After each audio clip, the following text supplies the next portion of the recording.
Assalamualaikum warahmatullahi wabarakatuh. Waalaikumsalam warahmatullahi wabarakatuh.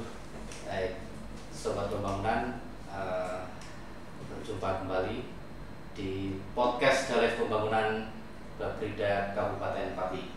Pada kali ini kita kedatangan narasumber Bapak Kabid Perencanaan, Pengendalian dan Evaluasi Pembangunan Daerah Badan Perencanaan Pembangunan Riset dan Inovasi Daerah Kabupaten Pati, yaitu Bapak Slamet SEMM. Selamat datang Pak Slamet. Selamat datang Mas Ahmad. Salam sejahtera untuk kita semua. Gimana kabarnya Mas Slamet? Alhamdulillah baik. Ini di tengah kesibukan yang sangat padat ya di bidang BPEPD. Jadi Pak Slamet ini Kepala Bidang BPEPD Baprida Kabupaten Pati. Pagi ini kita akan membahas sedikit tentang perencanaan. Jadi perencanaan secara umum saja Pak kami, jangan usah yang berat-berat. Untuk teman-teman sobat pembangunan, kita mungkin bisa dijelaskan perencanaan pembangunan di Kabupaten Pati itu seperti apa mungkin ya. Silakan Pak Slamet bisa menjelaskan. Ini langsung serius ini.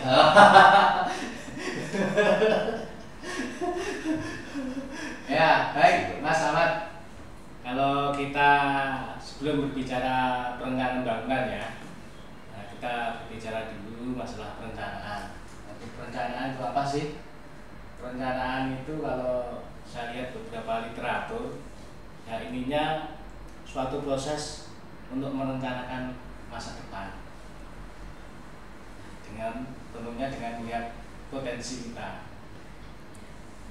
Kemudian kalau kita berbicara dengan perencanaan bangunan sebagai birokrat, tentunya kita mendasarkan pada norma dan aturan yang ada. Dalam proses perencanaan bangunan, kita itu berpijak berpedoman pada beberapa regulasi. Yang pertama itu ada Undang-Undang Nomor 25 Tahun 2004 tentang Sistem Perencanaan Pembangunan Nasional. Kemudian juga sebagai pemerintah daerah, kita juga berpedoman dengan Undang-Undang Nomor 23 Tahun 2014 tentang pemerintah daerah. Kemudian ke bawah-bawah di breakdown dalam regulasi yang di level Permen itu ada namanya Permendagri Nomor 86 Tahun 2017 yang di situ mengatur tentang perencanaan termasuk pengendalian evaluasi pembangunan daerah. Di sini diatur secara detail. Nah, secara konsep kalau kita berbicara perencanaan, tentunya kita tidak terlepas dari satu siklus manajemen ya. Secara umum biasa yang kita kenal ada namanya PUAK Ya. secara umum ya, planning, organizing, actuating, controlling. Di awal kita tadi merencanakan, melihat masa depan apa yang mau kita lakukan.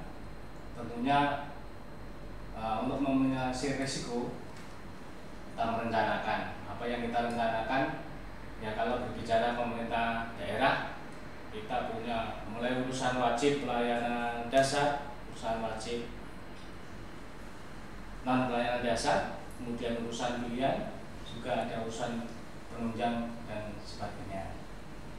Kemudian setelah kita rencanakan, kita melakukan organisasi. Untuk melakukan suatu langkah-langkah itu kita menentukan kelembagaannya. Kemudian setelah kita organizing, tentunya kita laksanakan proses rencana itu, dan selanjutnya akan kita kita kontrol melalui kebijakan pengendalian dan evaluasi pembangunan.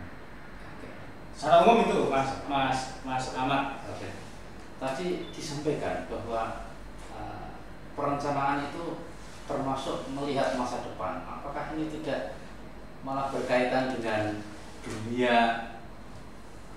Boleh tidak kalau kita mengatakan, ini kita meramal masa depan? Nah, itu berdasarkan kejadian masa lampau. Itu ada sebagian yang mengatakan bahwa perencanaan itu kayak tadi disampaikan, itu kita melihat masa depan bagaimana.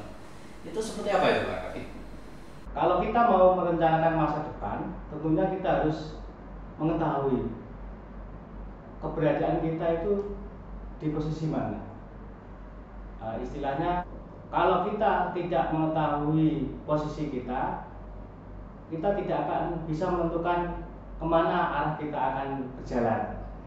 Jadi kita harus bisa melihat dulu posisi kita itu saat ini seberapa. Tentunya harus diukur melalui indikator-indikator yang kuantitatif, misalkan juga dari kesejahteraan masyarakat, misalnya aspek pembangunan manusia. Kita harus tahu ini posisi Kabupaten Pati terkait dengan misalkan indeks pembangunan manusia ini posisi kita seberapa ini. Baru kita kalau sudah posisinya kita tahu, ke depan mau kita kemana kan? Itu kita akan merencanakan seperti itu. Nah, seperti itulah gambarannya kurang lebih. Berarti secara teknokratik kita melihat masa depan berdasarkan data-data itu ya. Jadi tidak hanya asal kira-kira Kabupaten Pati ke depan nanti menjadi seperti ini, harus enggak ya gitu ya. Dasarnya harus ilmiah gitu ya, berbasis data dan informasi tentunya. Baik, untuk Bapeda Kabupaten Pati sendiri di tahun 2024 ini, terutama di leading sektornya di bidang BPEPD, itu pekerjaannya seperti apa Pak Kabit? Atau mungkin outputnya yang mungkin bisa dijelaskan? Sebagaimana biasa kita merencanakan perencanaan rutin. Perencanaan rutin itu yang dilakukan setiap tahunan, sifatnya operasional, yang itu disebut namanya rencana kerja pemerintah daerah, yang nanti akan menjadi dokumen APBD yang seterusnya akan dilaksanakan menjadi program kegiatan prioritas. Itu yang rutin. Kemudian jangka panjang namanya RPJPD yang sifatnya jangka waktunya 20 tahun. Kemudian RPJMD jangka waktunya itu 5 tahunan. Sebagaimana tentunya kita ketahui bersama teman-teman perencana masyarakat bahwa kita sudah punya rencana pembangunan jangka panjang daerah Kabupaten Pati 2005-2025.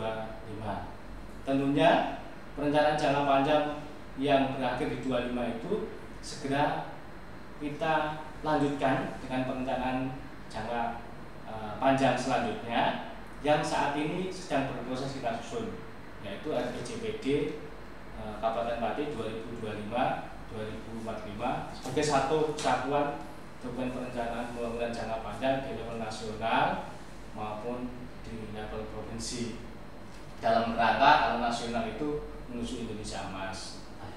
Dan ya, kemudian jangka menengah karena ini pelaksanaan jangka menengah itu kan dokumen yang merupakan penjabaran dari visi misi kepala daerah terpilih. Kita nanti di 2024 di sekitar bulan November ya akan melaksanakan pilkada. Tentunya dalam mempersiapkan pelaksanaan pilkada ini kita juga mempersiapkan dokumen rencana pembangunan jangka panjang daerah yang nanti diselaraskan dengan visi misi calon kepala daerah. Nah, yang sedang kita susun di 2025 ini namanya rancangan teknokratik rencana pembangunan jangka menengah daerah RPJMD yang nanti kita kolaborasi dengan visi misi calon kepala daerah pada saat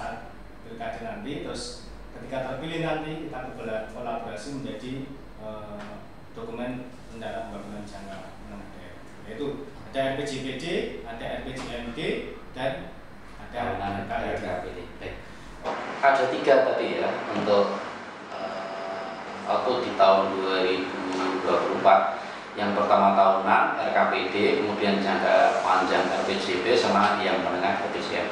Nah, menarik tadi kita di bulan November nanti kita akan pilkada. Nah, itu yang digunakan sebagai bahan calon kepala daerah dalam menyusun visi misi itu rancangan teknokratiknya RPJM atau RPJP-nya di periode pertama, Pak Kadin. Nah, kita kan selalu berkoordinasi dengan pemerintah pusat tentunya ya. Dalam hal ini adalah Kemendagri selaku pembina perencanaan pembangunan di tingkat daerah. RPJPD Kabupaten Pati 2025-2045 sedang berproses kita susun, dan kemungkinan di bulan Agustus nanti RPJPD 2025-2045 itu sudah selesai. Kemudian juga nanti di RPJPD 2025-2045 itu secara substansi ada terkait dengan arah kebijakan dan sasaran pokok yang akan kita capai di 2045 nanti. Jadi 2025 ada 4 periode jangka menengah 5 tahunan yang itu selesai kita susun pada bulan Agustus 2024 nanti. Kemudian juga ini di 2024 kita berproses menyusun namanya rancangan teknokratik RPJMD sebagai dokumen yang kita susun secara tadi berdasarkan kerangka logis ilmiah ya. Iya. Nah, kalau di peraturan perundang-undangan memang rancangan teknokratik RPJMD itu sebagai dasar untuk menyusun visi misi calon kepala daerah. Kita kasihkan kepada KPU. Nah, KPU nanti akan menyampaikan kepada calon-calon kepala daerah yang akan berkontestasi di dalam pelaksanaan pilkada. Nah, berdasarkan kerangka logis itu, apa sih permasalahan, kemudian isu pembangunan daerah itu, disusunlah visi misi masing-masing calon. Nah, itu. Namun demikian, karena mungkin saja nanti rancangan teknokratik RPJMD yang kita susun itu mungkin juga belum selesai. Kalau belum selesai, KPU atau dalam hal ini adalah calon kepala daerah nanti bisa menggunakan rencana pembangunan jangka panjang daerah 2025-2045 sebagai dasar untuk penyusunan visi misi. Kurang lebih itu gambarannya. Oke. Sobat pembangunan, kita tadi sudah menyaksikan bersama apa yang disampaikan oleh Bapak Kabid BPIPD bahwa di tahun 2024 ini berbarengan dengan pilkada kita menyusun rancangan teknokratik RPJM, kemudian kemarin kita sudah menyusun RPJP dan tahunan RKPD. Maka tentu di bidang PP, di bidangnya Pak Slamet, ini volume pekerjaannya mungkin begitu tinggi Pak Kabid. Jadi untuk menyiasati itu supaya minimal 3 output itu bisa tercapai, bisa terlaksana dengan baik sesuai dengan peraturan perundangan. Itu seperti apa Pak Kabid? Mungkin bisa disampaikan tipsnya. Ya, jadi menurut saya ya, Bapeda ya, dalam ini secara tupoksi memang memegang peran untuk menyusun dokumen perencanaan. Tapi dalam menyusun dokumen perencanaan itu kan Bapeda tidak sendiri. Tapi Bapeda mengkoordinasikan proses penyusunan itu dengan SKPD terkait. Nah, dari 28 PPD itu dikoordinasikan oleh Bapeda, dan secara kelembagaan Bapeda dalam mengkoordinasikan itu ada 3 bidang yang mengkoordinasikan semua OPD itu. Ada bidang infrastruktur dan kewilayahan. Di situ bidang infrastruktur dan pemeliharaan akan mengkoordinasikan perangkat daerah di bidang infrastruktur, ada pekerjaan umum, perkim, lingkungan hidup, dan sebagainya. Ada bidang perekonomian dan sumber daya alam. Di situ akan mengkoordinasikan OPD, ada dinas perindustrian dan perdagangan, ada dinas koperasi UMKM, ada dinas pertanian, ada ketahanan pangan dan sebagainya. Terus kemudian yang ketiga ada bidang pemerintahan dan pembangunan manusia yang akan mengkoordinasikan SKPD yang membidangi urusan pendidikan, kesehatan, terus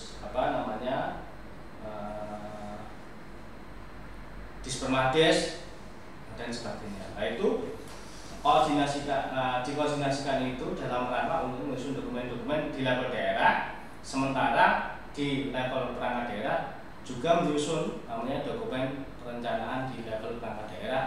Ada yang namanya Rensra yang sifatnya jangka menengah 5 tahunan, dan yang sifatnya tahunan atau rencana kerja perangkat daerah atau Renja perangkat daerah.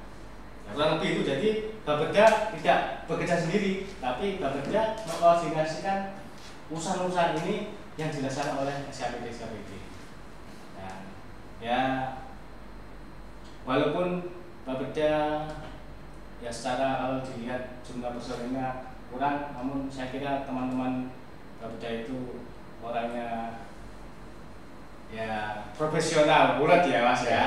Jadi saya melihat setiap hari itu pulang jam maghrib, jam 5 sore ya, itu sudah biasa. Sudah biasa. Jadi pergi pagi-pagi, pulang petang, itu penghasilan ya alhamdulillah. Ya intinya kalau menurut saya walaupun begitu volume pekerjaan yang begitu padat, menyusun dokumen jangka panjang, melihat 20 nanti tahun ke depan, kemudian jangka menengah 5 tahunan juga menyusun tahunannya. Ya mudah-mudahan teman-teman bisa bekerja dengan baik dan menghasilkan dokumen yang baik untuk Pati yang akan datang. Ya, amin. Baik. Silahkan Pak Kapit, mungkin diminum dulu. Bagus deh. Terima kasih.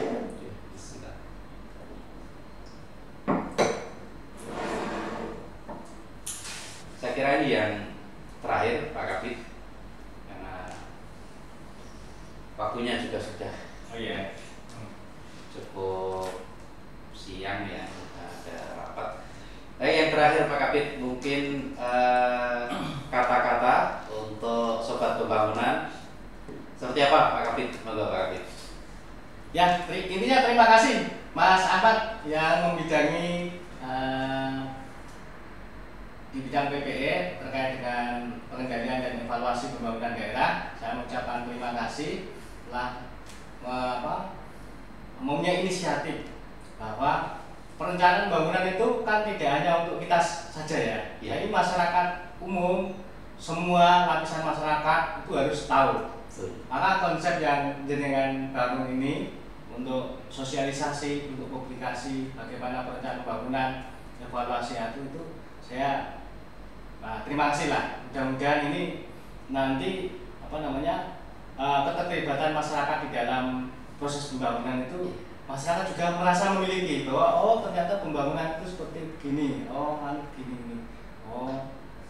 Rasa minat masyarakat itu semakin tinggi untuk berpartisipasi di dalam pembangunan. Jadi pembangunan tidak hanya milik pemerintah, tapi merupakan kolaborasi. Ada pemerintah, ada swasta, ada masyarakat. Ini saling kolaborasi. Tidak mungkin kita itu berbicara pembangunan itu bisa menyelesaikan sendiri. Saya kira itu Mas. Oke, terima kasih. Kita lagi lebih dalam ya. Sampai ketemu lagi, baik Sobat Pembangunan. Kita selesaikan dulu untuk sesi kali ini. Harapan kami tentu bahwa perencanaan pembangunan itu tidak hanya menjadi domain kami, tetapi masyarakat secara umum bisa berpartisipasi aktif, mulai dari memberikan masukan masukan ide di forum konsultasi publik baik dalam menyusun jangka menengah, jangka panjang maupun tahunan, kemudian di musrenbang kecamatan sampai dengan penetapan. Terima kasih. Kurang dan lebihnya kami mohon maaf. Assalamualaikum warahmatullahi wabarakatuh. Waalaikumsalam warahmatullahi wabarakatuh.